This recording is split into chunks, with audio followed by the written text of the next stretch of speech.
Hello everyone, I'm Dr. Akshay Hari, consultant neurosurgeon and spine surgeon working at Aster CMI Hospital, Hebbal, Bangalore.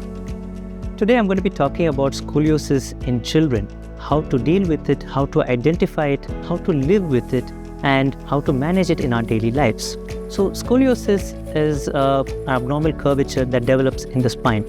Usually it affects people of all age groups, but children are the most commonly affected subgroup. While most scoliosis may be mild to moderate, especially in children, it is very essential to detect these scoliosis early because early intervention and treatment is the key to successful outcomes. So why does early detection of scoliosis matter? First of all, we must all remember that scoliosis is a progressive condition. Scoliosis, especially in the earlier ages of children, will progress as the child grows into adulthood. So therefore, it is very important to detect this kind of scoliosis, especially in the earlier age groups, so that appropriate intervention may be initiated at the right time and prevent complications in the future. So what are the reasons why early detection is crucial? Number one, children, especially in the earlier age groups, have a large growth potential. So curves which are detected earlier in the age groups do tend to progress as the child grows older. So if they are detected in the earlier age group and proper treatment is initiated at the right time, these curves can be prevented from progressing into larger ones. Number two, the treatment options. So the treatment options vary if the curve is small as compared to a curve which is larger. Smaller curves, for instance, can be managed with methods such as bracing. For instance, bracing can be applied in smaller curves, especially in growing children where the spine is still flexible. And in these cases, progression of the curves can be arrested and prevented from becoming larger. The third reason why early detection is important is because of improved outcomes.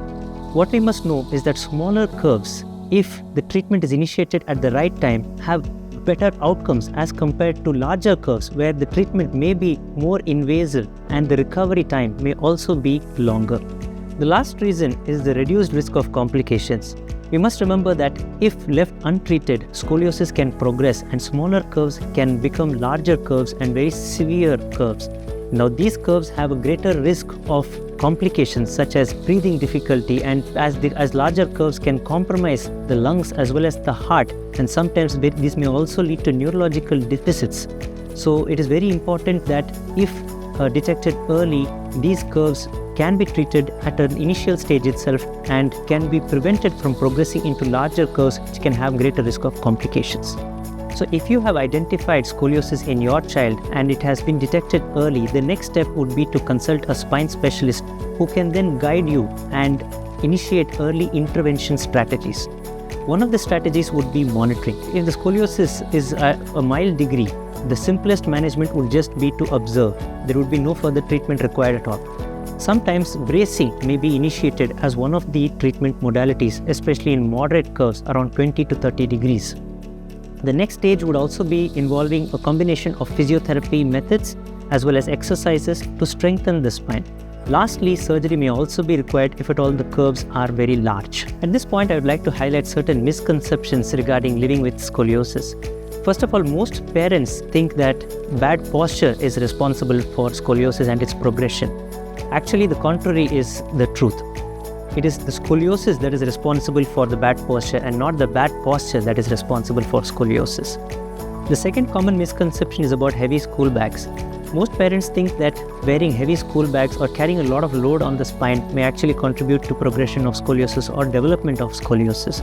While heavy school bags carrying responsible for back pain in general, it does not lead to progression of scoliosis. The third thing is living a normal life with scoliosis. Many people think that the normal life itself will be restricted as soon as scoliosis is detected, or that the children may not be able to play sports, or that they may not be able to lead a normal life.